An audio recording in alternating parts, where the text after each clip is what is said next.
Olá, eu sou a Dona Ela Cruz. Nesse vídeo vou dar continuidade à discussão sobre modelagem por equações estruturais de mínimos quadrados parciais. Nós já falamos sobre os aspectos conceituais, mostrei como modelar usando o pacote PLS-PM no ambiente R, usando o RStudio. Depois discutimos sobre a avaliação dos modelos de mensuração reflexivos, depois modelos de mensuração formativos, e agora a gente vai tratar da avaliação do modelo estrutural. Bom, em relação à avaliação do modelo estrutural, a gente tem alguns indicadores, eu trouxe aqui aqueles que estão nos livros que a gente está usando, né? Herr e colaboradores e do Sanches. A gente não vai modelar todos no PLS-PM, mas eu quis trazer para ter aderência ao material que está sendo lido. Bom, primeira questão em relação à colinearidade, né? Da mesma forma como nos modelos de formação formativos, a gente tem que verificar se essas variáveis têm problemas de colinearidade ou de multicolinearidade. E aí, como é que a gente faz isso, né? A gente usa também o VIF como uma medida, né? Quer dizer, uma medida de inflação da variância, né? O fator de inflação da variância, usando o mesmo ponto de corte de 5. Né? Então, valores menores que 5 significam que não haveria problema de colinearidade em relação a essas variáveis. Nesse esquema aqui, a gente tem y1, y2, y3 e y4. Né? Aqui, então, a gente tem o modelo estrutural. Peguemos aqui como exemplo a variável endógena y3, e ela é endógena em relação a y1 e y2, né? E é exógena em relação a y4. Bom, em relação a y3, eu tenho que verificar se y1 e y2 estão fortemente correlacionadas, e eu vou olhar isso pelo indicador do VIF, né, do fator de inflação da variância. Então, eu vou fazer a verificação desses construtos exógenos em relação a esse construto endógeno. Tá? Então, a gente vai verificar se há problemas de correlação aqui, porque, como isso aqui é um modelo de um sistema de equações de regressão, essas variáveis elas não podem estar fortemente correlacionadas, da mesma forma que não se espera isso em modelos de regressão. Tá? Outro aspecto que a gente tem que olhar é a significância e relevância dos coeficientes de caminho. Bom, então quem são os coeficientes de caminho? Né? Os coeficientes de caminho são exatamente as setas aqui do modelo estrutural. Né? Veja, numa construção formativa, como essa aqui do y1, essa setinha aqui não é o coeficiente de caminho, né? Isso aqui é o peso externo. Tá? O coeficiente de caminho está no modelo estrutural.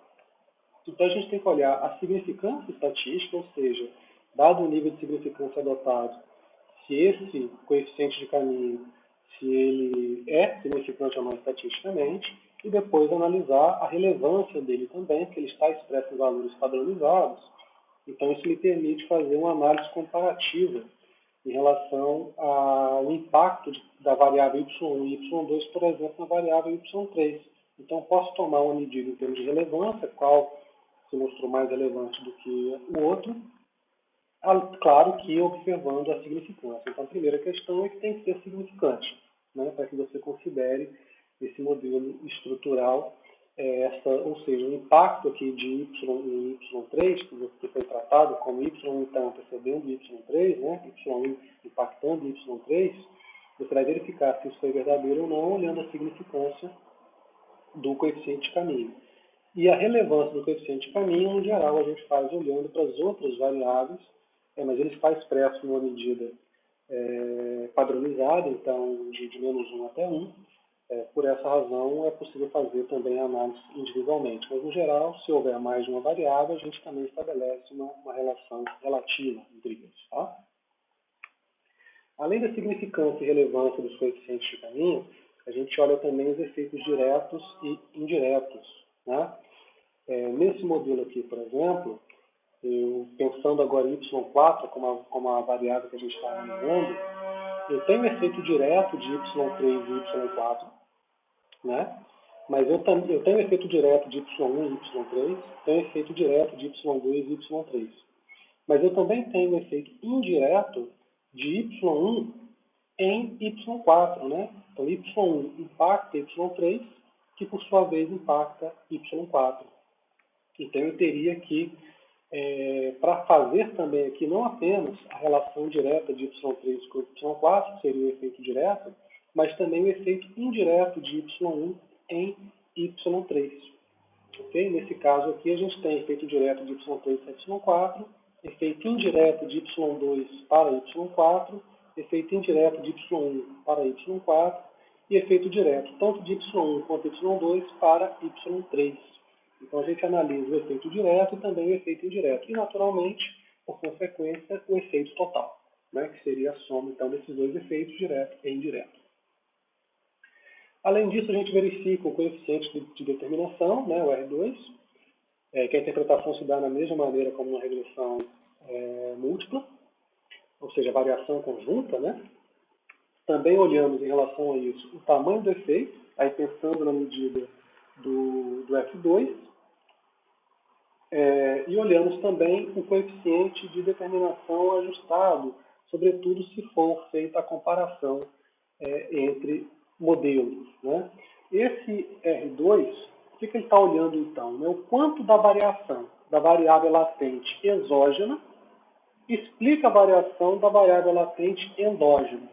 Então, quer dizer, y3 aqui, por exemplo, o quanto a variação conjunta de y1 e de y2, né, que são as variáveis latentes exógenas, o quanto essa variação conjunta explica a variação da variável latente endógena y3. É isso que o R2 vai dizer.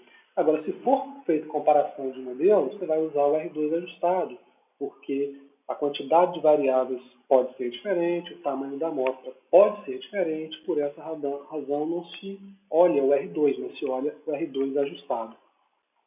Outra medida também que traz é o F2, né, que é o tamanho do efeito proposto por Cohen, em que ele nada mais é do que a contribuição de um construto exógeno para um construto endógeno. Ou seja, né, a contribuição de uma variável dependente dentro de um contexto de modelo de regressão. Né? Então, eu tenho aqui y1 e y2 impactando y3, então o R quadrado de y3 é fruto da variação conjunta dessas duas variáveis latentes.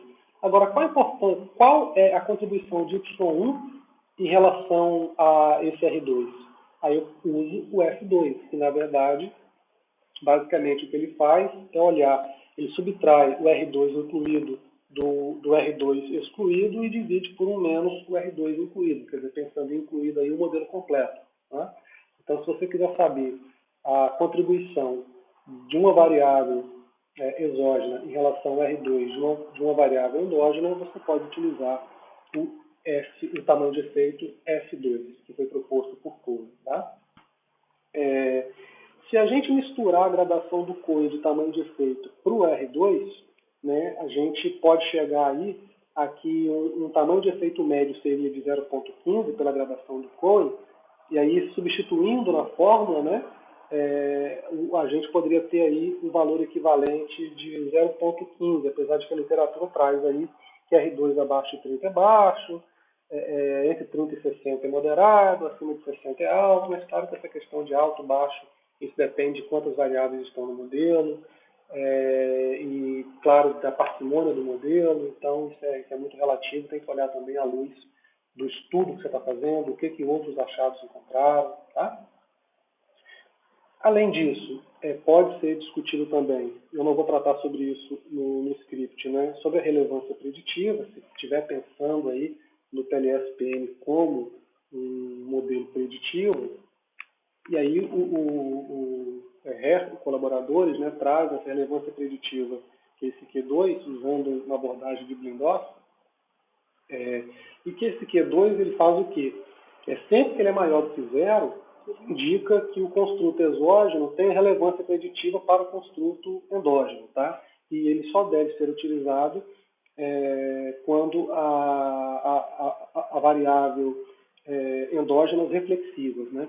Então, nesse exemplo aqui, eu tenho essa variável endógena aqui, que ela é reflexiva, eu poderia usar nesse contexto aqui o Q2. Aí, se eu olhasse o Q2 aqui diferente, maior do que 1, eu estaria identificando a contribuição, como é que eu vou dizer, a relevância preditiva dessa variável exógena em relação ao construto endógeno. Tá? Isso se fosse ser feito a PLS aplicada a modelos preditivos. E aí também traz o próprio tamanho de efeito, né, que faz uma conexão em termos de analogia com esse tamanho de efeito da F2 aqui. É a mesma coisa, né? Se existe uma relevância preditiva, o quanto que uma variável contribuiu com a outra, né? Então, indica a relevância preditiva do construto exógeno para o Q2 do construto endógeno, né? Então, a gente tem aqui o Q2 de Y3, fruto de Y1 e Y2, o quanto que cada um desses contribuiu para esse Q2. Esse seria o tamanho de efeito Q2 com Q minúsculo, tá? Isso estaria dizendo. Aí, Herr e colaboradores não trazem, mas os Sanches traz a média da redundância, né, que é uma outra medida. A média da redundância, ela mostra o quanto que a variação das variáveis manifestas da variável exógena explica a variação das variáveis manifestas da variável endógena. Então, veja, se o R2 é o quanto a variação da variável latente exógena explica a variação da variável latente endógena, a média da redundância não. É o quanto que a variação das variáveis manifestas das variáveis exógenas explica a variação das variáveis manifestas da variável endógena. Então, é uma outra medida com relação ao modelo. Tá? E aí também não tem muito ponto de corte em relação a isso. Né? A média da redundância ela é o quadrado da carga, né, vezes o R2, então acaba que a medida que vai ser assumida como R2 de referência traz impacto também no entendimento que se vai ter em relação à média da redundância. Tá? Uma outra questão que, inclusive, o livro do Herr, colaboradores, traz que é desaconselhado o uso de medidas de Goff, o Sanches traz um pseudo-Goff, né, quer dizer, um pseudo índice, né, de qualidade do ajuste do modelo estrutural. Nós estamos falando, na verdade, da qualidade deste modelo estrutural aqui. Né? As críticas ao uso do Goff em PLS estão associadas a modelos formativos. Né? Então, sempre que você tiver um modelo apenas reflexivo, a literatura não tem sido tão crítica em relação a isso. Né? E essa medida do Goff, né, que ela varia aí, essa trazida pelo Sanches entre 0 e 1, e ela, de certa maneira, tenta trazer uma explicação sobre a qualidade, né, tanto do modelo de mensuração quanto do modelo estrutural. Então, é como se fosse uma medida geral do modelo que está sendo feito. Tá? Bom, antes de processar no R, eu vou falar um pouquinho também da validação. Né? Para poder fazer a validação, é feito o procedimento de bootstrapping, que também é utilizado na avaliação do modelo de mensuração formativo, por exemplo, quando a gente tem que olhar a significância dos pesos, ou quando se olha também no modelo estrutural a significância dos coeficientes de caminho, é pelo bootstrapping que isso é observado. Né? No procedimento de bootstrapping, apenas para exemplificar, se a gente tiver aqui uma amostra, né, o que o procedimento faz é um sistema de reamostragem, né? Aqui eu coloquei apenas 4, né? Ou essa figura colocou apenas 4. Veja que aqui ele faz uma reamostragem, inclusive com repetição. Então ele constrói uma outra amostra do mesmo tamanho da amostra original, mas aqui, por exemplo, tirou o amarelo e colocou 2 vezes o verde. Já nesse aqui, com R2 ficou igual, já aqui tirou o rosa e colocou 2 vezes o branco, então você faz um procedimento de reamostragem. E aí, quando se calcula a média e o erro padrão, é possível fazer um intervalo de confiança do bootstrap, né, comparado com o valor original. Então, a partir do bootstrap é que é possível fazer a validação, né, já que o PLS-PM não pressupõe normalidade do conjunto de dados, o Bootstrap é uma ferramenta, uma estratégia utilizada para poder fazer isso. E, além disso, há que se olhar a convergência, né? Como a gente falou lá na modelagem, que é preciso apontar a quantidade de interações máximas e o valor máximo, né, para poder ter para poder convergir as duas etapas do procedimento de PLS. A gente tem que olhar se convergiu porque alcançou o limite máximo que foi estabelecido, que não é o que a gente quer, ou se convergiu porque realmente aquele valor, a diferença foi tão pequena que o procedimento teve a convergência. Ok? Bom, vamos processar isso agora então no R usando o pacote PLFPM. Bom, estamos então já com o RStudio aberto, a gente já processou. Nesse vídeo também estou disponibilizando o script atualizado, né? E o banco de dados na descrição do vídeo. Vamos rever então o nosso modelo. A gente tem então CRP que impacta PA, que impacta FI, CRP, PA e FI impactando CS. Isso então é o nosso modelo estrutural. Isso que nós processamos.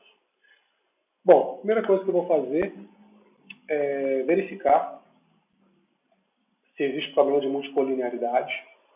Então, a gente já tinha gerado o objeto scores, né, com os scores das variáveis latentes.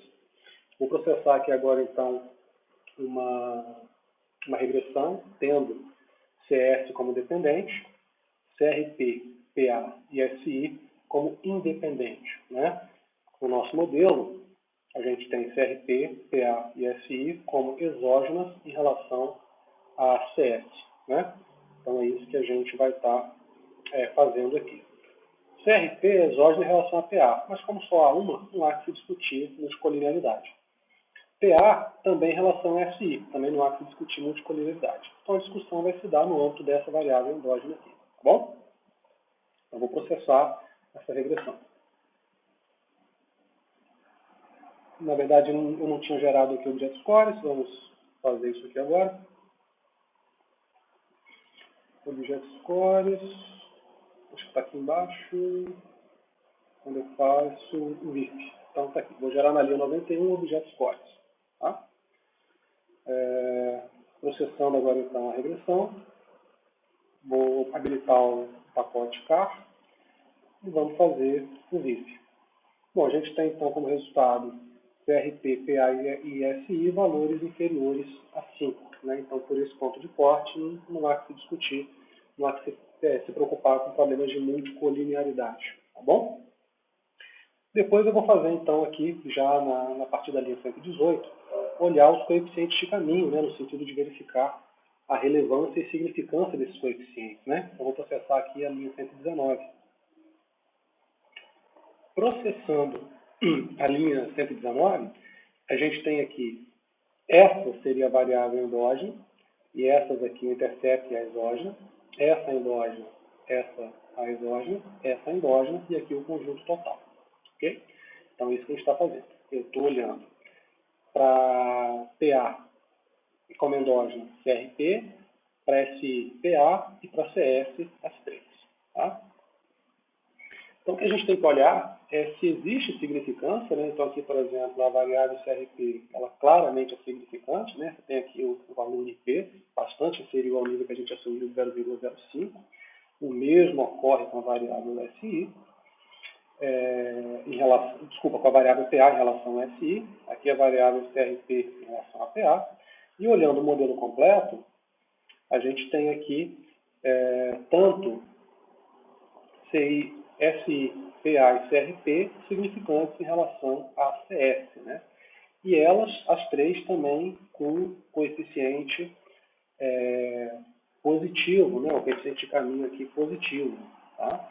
Em termos de importância relativa, SI tem uma importância relativa em relação a PA, em relação a CRP, né? Essas variáveis já são padronizadas, mas é importante também padronizar as variáveis manifestas, né? Como a gente já tinha comentado antes. O que está dizendo aqui, então, é que esses coeficientes aqui são significantes, todos eles. Esse coeficiente significante, esse também, esse também, esse também. E aqueles valores dos coeficientes é exatamente a força da relação entre CSP e CS, entre PA e CS, entre SI e CS. Ok? Então, a gente fez aqui, observou a significância e a relevância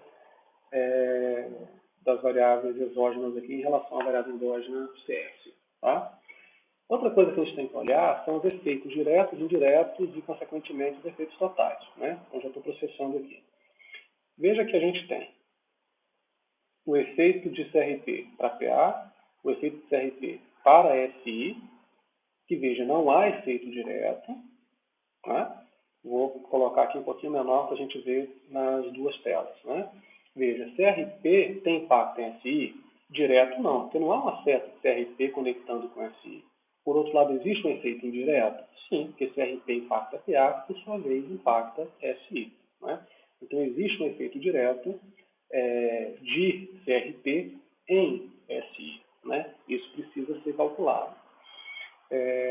Da mesma forma, a gente tem, por exemplo, se eu pensar em CRP impactando CS, eu tenho aqui o valor do efeito direto, né? Mas eu tenho também um efeito indireto, né? Vamos colocar aqui para a gente poder entender isso. Então, CRP impacta CS de maneira direta? Sim, está aqui. Impactou, né, com o valor aí de 0,11,8, né? Essa relação aqui, que é significante, que a gente já olhou no coeficiente de caminho, e ela tem essa magnitude, né? Agora, CRP impacta indiretamente CS também? Sim. Sim, por quê? Porque CRP impacta PA, que impacta CS. Então, aqui já é uma primeira relação indireta. E, além disso, CRP impacta PA, que impacta SI, que impacta CS. Então, o efeito indireto aqui de CRP, ele é bastante grande, né, em relação a CS. Porque eu tenho que fazer, na verdade, aqui, qual é de CRP para PA? Eu tenho 0,67. Então eu vou multiplicar o 0,67 pelo coeficiente de PA para CS. Então, de PA para CS, eu tenho 0,319. Então, eu multiplico este por este, que é essa relação aqui.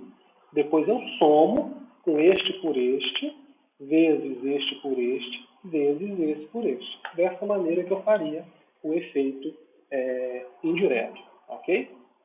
E esse efeito indireto ele é importante porque às vezes você não tem uma relação, teoricamente você não tem uma relação direta entre os construtos, mas existe uma relação indireta. Além do que você pode também fazer uma modelagem que seria de uma possível mediação, que a gente vai tratar disso em outra abordagem, mas o efeito indireto ele é visto também, ele é particularmente observado quando a gente trata de mediação. Tá? E aqui é claro, né, que o efeito direto aqui e indireto, a soma dele, né, seria o montante do efeito total. Okay? Então a gente olha o efeito total e também identifica o quanto disso é efeito direto, o quanto disso é efeito indireto e leva isso para as nossas discussões. Okay? Depois de olhar o efeito direto e indireto, eu vou olhar aqui então o coeficiente de determinação e a média do índice de redundância, né? Então, a gente tem aqui coeficiente de determinação. Veja que a variável CRP não tem coeficiente de determinação. Por quê? Porque ninguém está impactando ela, ela é exógena, né? Já a PA tem coeficiente de determinação. Por quê? Porque o R2 de CRP é em PA. Né? SI tem coeficiente de determinação. Né? E CS também, né? CS tem CRP, PA e SI jogando aqui para CS. Né? Então a gente nota que, por exemplo, a variação conjunta de CRP, PA e SI explica a variação de CS em 80%. Né? Então isso que a gente está observando pelo R2.